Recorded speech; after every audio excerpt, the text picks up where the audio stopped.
Welcome to In Tune. I'm your co-host, Matt Rector, an aspiring luthier from Baltimore, Maryland.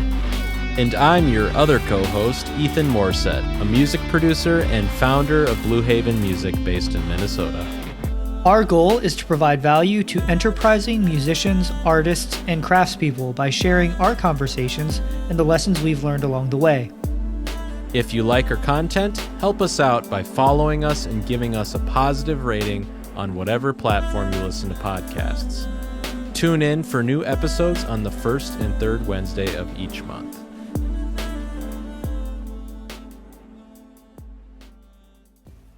Hello, and welcome to episode 48. Today, Matthew and I are just going to talk like we normally talk. We're going to do a little bit of updates on our lives, but you know what?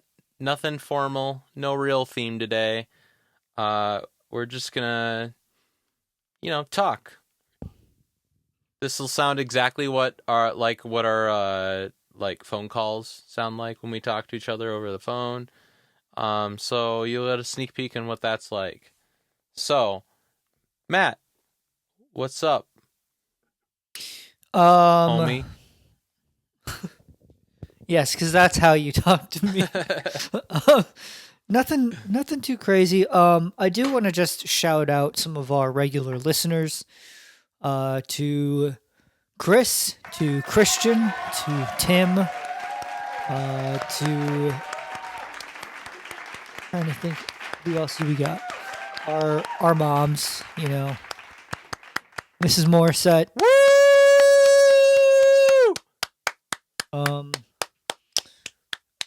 Do you have anyone else, Ethan? That are regular listeners that you know on a first name basis? I honestly have no clue. That random person from India that keeps listening. There is someone, yeah. There's somebody international. Thank you, international There's a few person. of them. There's a few of them. There's one from England, but I think I know who that is. I think that's Abby's friend. Who's, lives in London. I think I know who that one is, but I do not know who the person from India is that keeps listening to our podcast. Thank you, person. But yes, thank you. We would like to be friends with you. Thank you for listening. So, feel welcome to comment on one of our episodes. Only good reviews, though. Or humorous. Good spirit. Only good or humorous, yeah. We have 17 Spotify followers. Dang. That's actually more than I thought it would be, to be honest with you. We've grown. People find our content mostly through Spotify searches. Interesting. That is interesting. Oh, here's the audience. Okay. Our audience is 82% United States. That's lower than I would have thought it was to be. I would have thought it would be almost 100%. Bro, it says 8% is United Kingdom. We have 4% in Switzerland, 1% in Switzerland, in Australia. India is less than 1%. Okay. Australia and Switzerland. Interesting. Ooh, you can even see what cities. Interesting. But it also says, I question this because it also, last 30 days. All time. Let's see what it says for all time. See, this is the type of crap you get when we don't have any plan for an episode.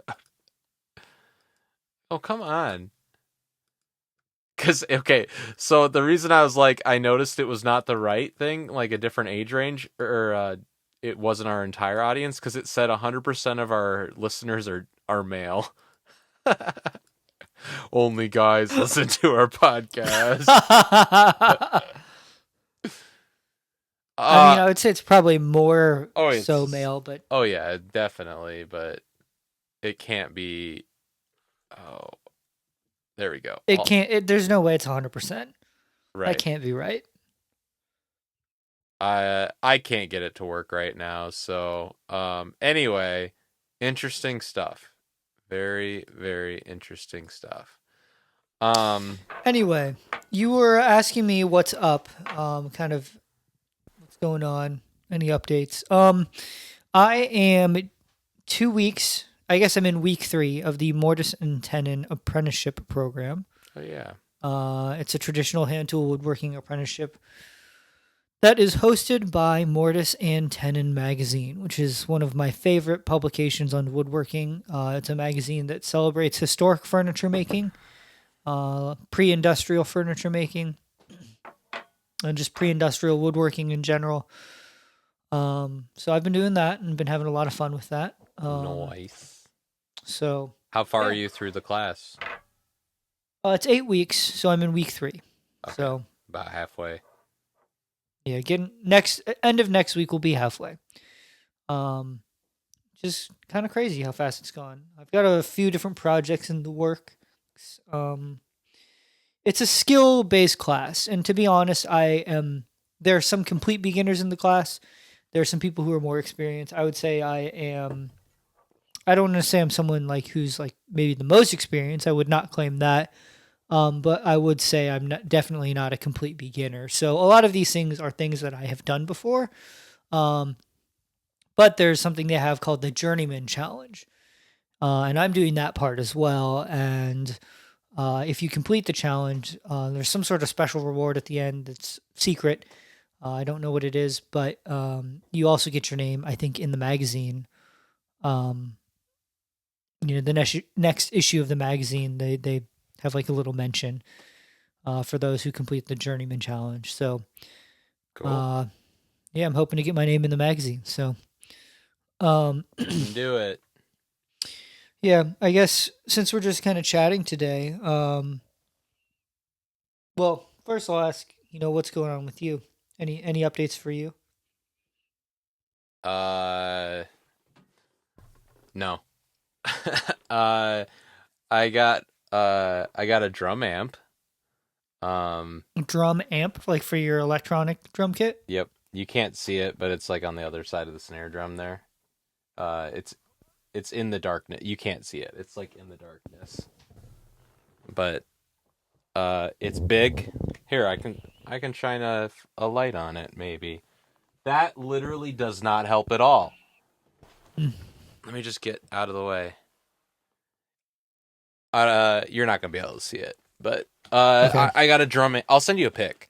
Um, but I got a drum amp, so I no longer have to be wearing headphones 100% of the time while playing drums, and now I can shake the house with the big bassy kick drum. Nice. So I got that. Um, I don't know. I mean, we kind of talked about it on the last episode, but signed up for a couple conferences that I'm gonna go to and getting ready for those. Um,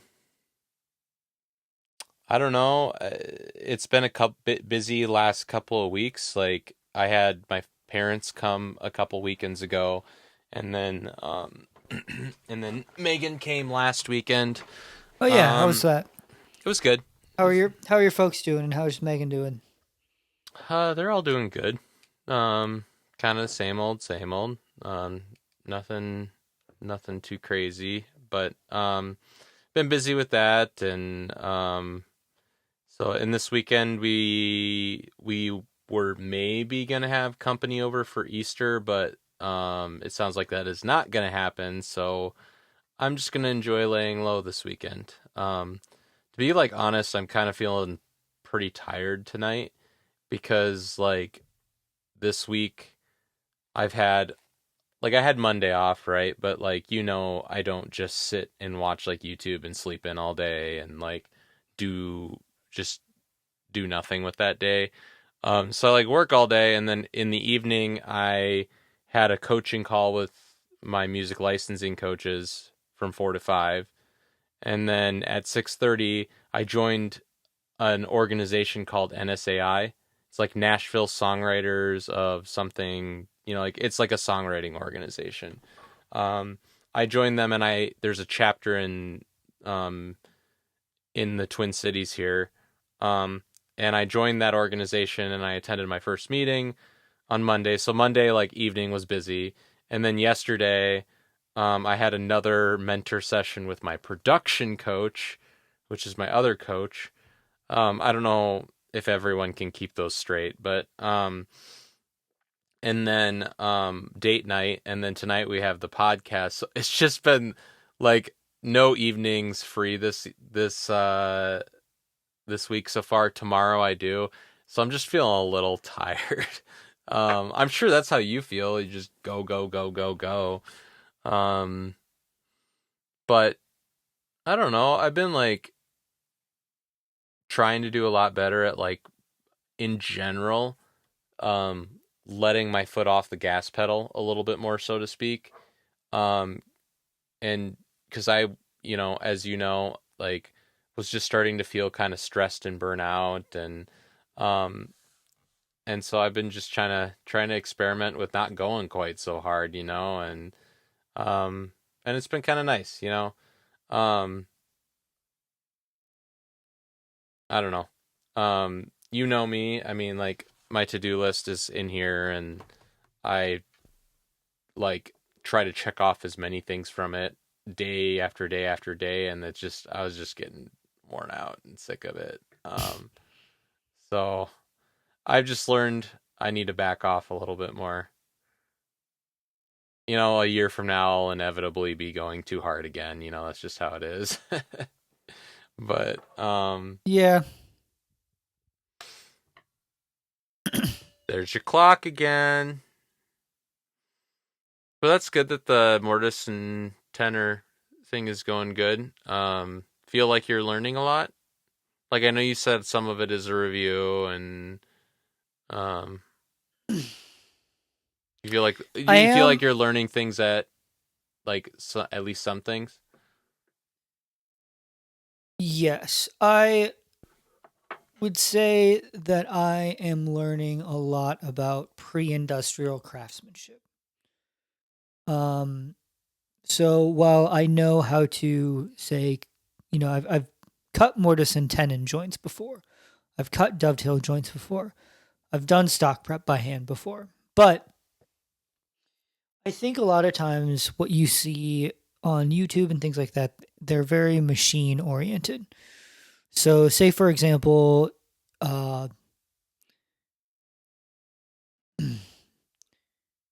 you need to size a piece of wood for a project that you're working on. Mm-hmm. Sort of the common way of doing that now is with machines, and we have if you want to build by hand, you can take on a different mindset. And I found that to be very freeing. And basically, what you do is you have certain reference faces, and you use those reference faces to create all of your joinery um, off of those faces. And then the other faces that aren't show faces, say like the underside of a table, for example, or if you're building a table and you have the legs here. Actually, I'm working on. There are a couple of legs for a small table I'm going to be making, and you can see here. There's a little recess. It's a mortise that I'm cutting. Mm-hmm. Um, and done. I'll have a tenon that fits into there. So you can see my board here. Mm-hmm. And it will fit into here. Um, but you have different reference faces. So you use those reference faces to create all your joinery. So all of these marks that I made on Mm-hmm. here, and all of the marks that I made on this board, I made using certain reference faces, and the rest of it, I don't worry about being perfectly square or being perfectly smooth. Even so, this is going to be on the inside of the structure, right? So if this is the outside, this part is underneath the table on the inside. And so I dimensioned this board by hand. I cut it down from a larger 1 by 10. I thicknessed it by hand, and I made this surface smooth and flat. And so that's a reference face. And I squared up this to be perfectly 90 degrees on this edge. So that's a reference face. But this edge down here doesn't have to be perfectly square. It doesn't matter. It's on the underside of the table. As long as visually it looks equal to all of the rest of the rails that go around the table, it doesn't really matter. And this in here doesn't have to be perfectly flat or square or smooth. And so I'm finding these methods to be very sort of freeing, in the sense that, if you're working by hand, I think a lot of times, because of the way we tend to work with machines now, when you woodwork with machines, a lot of times you have to have everything be perfectly square because machines can't deal with the tolerances of having something a little askew. When you go to cut something, um, it just, most of the time in woodworking, I think with machines, you kind of want your parts to be interchangeable. And that's not really how you work when you're working with hand tools. So, yeah, I don't know. I'm trying to find a good way to describe it. I feel like I'm rambling, but it's just been very freeing because it's allowed me to A, work more efficiently and faster. Um, and B, it's given me an opportunity to basically design by hand, design by eye, and design by the materials that I have at hand, and not necessarily be like a slave to my plan. Like I can make adjustments pretty easily, and as long as proportionally it looks right and functionally it looks right, and the heights are and sizes are reasonable. um I don't have to worry about, okay, well, this is a half inch wider, or this is a quarter inch narrower. Like, it's fine. I'm working by hand. I'm not working to machine standards, Right. and no one's really going to know the difference. I just use whatever material I have at hand and make the best of that, and create certain reference surfaces and work off of those. Um, Got it. Knowing what to so focus on is important and what not to focus on is important. yeah, so that's been pretty cool. I've been enjoying that a lot. I've also been just learning other historic, um, sort of methods. Like, this kind of gross looking jar is hide glue. Mm. So I've traditionally used PVA glues like Type Bond. Learning to use traditional hot hide glue. So this has to get heated up. Um, but it's basically an animal protein based glue, and the advantage of it is its repairability. Um, you can inject moisture into a joint or heat it up, and it allows you to take things apart again and repair them. Whereas most modern wood glues, the glue itself, the bond ends up being stronger than the wood itself. So to get it apart, you basically have to break it. Mm. So that's been kind of cool. Interesting. Yeah, and I'm learning traditional finishing techniques with like milk paint and shellac. Um, yeah, so So, like, what does your typical evening look like right now with this class? yeah, it's busy. I mean, I'm kind of right with you in terms of a lot of that stuff. I have this new job where I am responding to inquiries online pretty much all the time. So I check in, even when I'm out of work, at least once before I go to bed or a couple times in the evening. And on the weekends, it's a few times a day. So I'm working basically 7 days a week. Not necessarily active all day long, but um, I'm basically working 7 days a week. And yeah, I come home. Of course, I've got other domestic thing duties I have to do, dishes and laundry and all Lo- sorts of Loki. just just stuff that comes with life. Yeah, taking care of my dog. Um, Have you ever but I shown usually Loki try on the to. podcast before? I don't know if I've shown him on the podcast. I think people have seen pictures of him. Oh yeah, I probably can from go try social to get media. him. That's not a big deal. I Um, just should show him off yeah, sometime on the video. I'm carving a spoon out of this mahogany Mahogany. that I had left over, which is Ooh. probably not a great wood to start with, but um, You it's could eat kind some. of okay. It's kind of rough looking, but You should eat some soup with it. yeah. So I'm carving a little spoon. What other projects do I have going on? I'm making a saw bench, a couple dovetailed trays and boxes. This is going to be a little saw bench with some staked legs. I don't The know lines, what hardly any of that is. yeah, these lines are called sight lines for when you drill your staked legs, and they get round mortise and tenons. They get pegged, and then they get little splines in them. But anyway, yeah, I don't think most listeners are probably going to know what a lot of that stuff is. I got this old axe off of Facebook Marketplace for Oh free, yeah. How do you and it know was it in pretty wasn't? good shape. How do you know it wasn't used in a murder? Could have been, but too late now. Did you get fingerprint testing on it?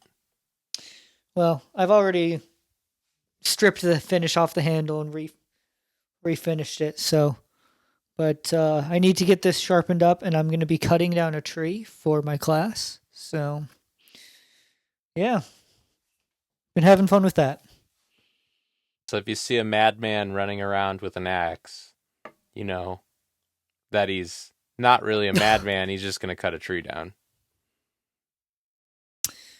I don't know. I'd say if you see someone running around with an axe, you should be suspicious. You should walk around with the axe and then do the crazy eye contact that we did at the end of the last episode while you're doing it. Yeah, Make crazy good eye idea. contact with people.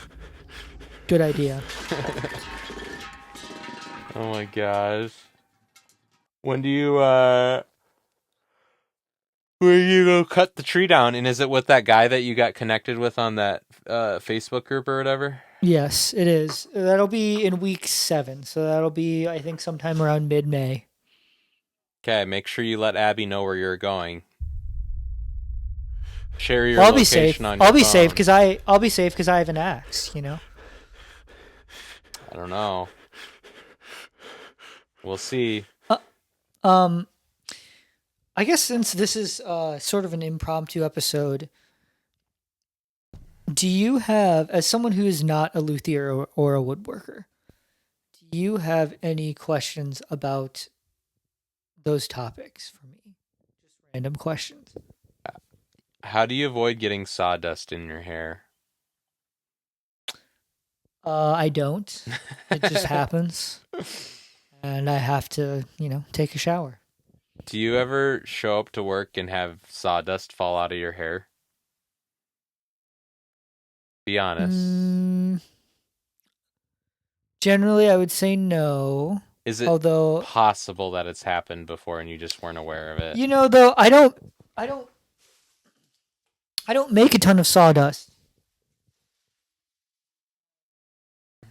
Machine woodworkers make a lot of sawdust, but I do make some sawdust. But I will say that as a hand tool woodworker, I tend to make more Paper. shavings.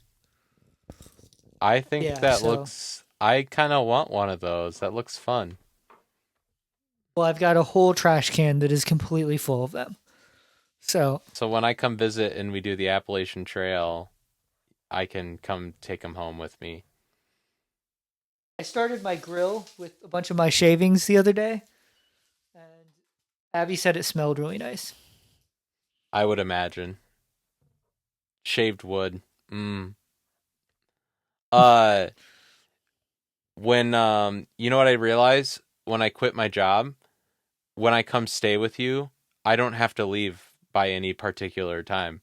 I could just That's come true. stay for, like 3 months, you know? Okay, I don't know about that.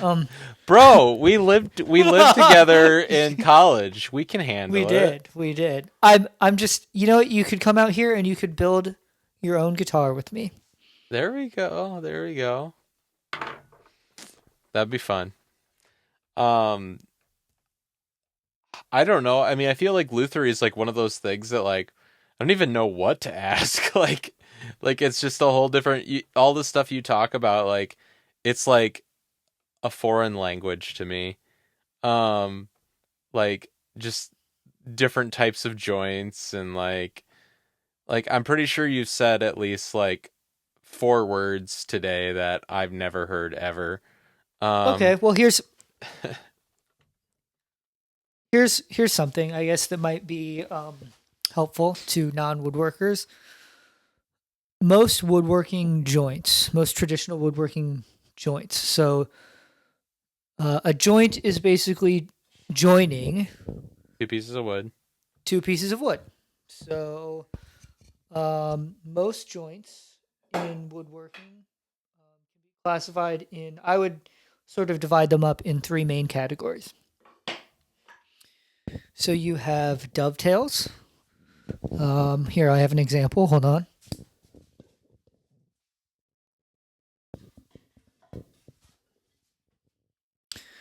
This is a small little box that I'm making, so you can kind of see what that looks like. It looks like the tail of a dove. Correct, and that is exactly why it's called that. So it's creating a sort of wedging action that makes it hard to pull apart. So, like from this angle, right? That's why most drawers are constructed like that, because you pull the drawer in and out like this. Or if you were to make a hanging cabinet, you would want it like this, so that gravity is it's counteracting kind of the forces of gravity. So this joint in theory is not very strong like in this direction if I were to like pull this apart this way, Mm-hmm. but it's really strong like this way. Right. Makes So sense. you have different types of dovetails. That's one. The other category would be mortise and tenon joints, which I was talking about that earlier. And that's basically just where you have a hole that's cut and then your tenon that goes into it. There are different types of mortise and tenon joints. They don't necessarily have to be square, they can be round mortise and tenons. Mm-hmm. And then the third type of joint is going to be what's called, they're basically like grooves. So you have dados, rabbets, and grooves. And in Europe, I think dados are usually called rebates. Um, in the U.S., we call them rabbits. Um, I like rabbits better. but basically, it's just like uh, they're basically it's like when you have a groove and then something sits in that groove. Um, and depending on the grain orientation and the where they sit on the board determines whether or not it's a groove or a dado or a rabbit. So like if it runs with the grain, like if you were putting a drawer bottom in here, Mm-hmm. with the grain would be a groove. Okay. Across the grain in the center would be a dado. And at the end is called a rabbit or a rebate. So three main types of joinery: dovetails, mortise and tenons, and your various types of like grooves, quote unquote, dados, rabbits, and grooves. Interesting. I'm gonna have to look at I wonder what this is. This looks like it's just glued together. Are some joints just glue? Uh, yes. So if you just have two like corners glued together, you would call that a butt joint. But that's a very weak Nice. joint. Butt joint. Um uh I'm never too you're never too old to laugh at the word butt. Um Interesting. Very interesting. I like your apron, by the way. Thank you. Thank you. Do you use it for cooking as well? No, only for woodworking. This would be really cool if you like had like pasta sauce and wood shavings on your apron at the same time. I try not to cross contaminate. So You should the mask that you have to your right, you should wear that for one of the episodes. I got that mask in South Korea on Jeju Island. But yeah, it's a little maybe scary looking, so Abby doesn't like want it hung up anywhere else in the house, so it lives in my workshop. He's my shop pal. What's his name? What should I name him? um I don't know. He looks sad, so obviously something depressing. Um I don't know. I don't know. I need to think Hmm. about this. I'm not feeling very creative right now. Let's call him Hide Glue. No, he's gonna have like a Korean name, I feel like. Well, I don't really know many Korean names. I All mean, right, we'll think that about that that. might be a shocker to you, but um I know a Korean name for sure cuz I know your Korean name. Well, that's my name, so he can't have that. Okay. We'll work on it. We'll work on it. Yeah, we'll figure it out. Can you please wait till it's like dark in your apartment and then wear that mask and approach Abby? I don't think so. I think I'll get hurt. And then carry your axe with you. Oh my gosh, that's a bad idea. Yeah, but it's fun to think about.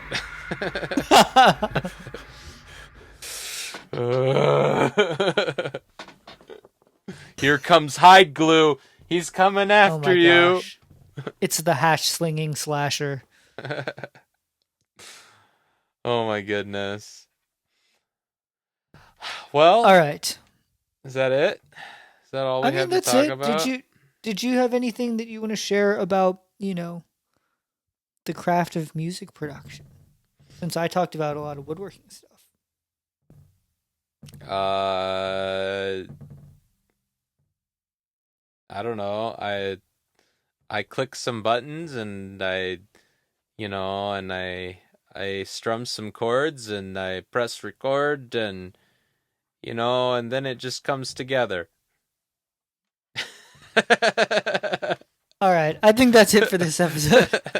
That's music. That's how you make music. All right. With that, we're going to end episode 48, right? Episode 48. 48. The episodes are just getting better and better every time. Wait till 50. Until next time. Yeah, we got to go out. Got to do something big for episode 50. We're burnout. Oh my Goodbye. gosh. Hey, we got a comment on our goodbye video. Christian Collins commented on it. Yeah, I saw that. I also had a couple people text me about that as well. Oh, really? No one Yeah. texted me about it. I guess I have my friends are more loyal listeners than yours. Yeah, my friends don't want to listen to this stuff. Actually, I had one friend that was listening for a while. I think he's fallen off, but I'm gonna mention it to him again. I'll be like, you should start listening to us again. We talk about some interesting stuff, like how to make music. And woodworking joinery. and woodworking joinery. It's fascinating. All right, well, until next time, stay tuned.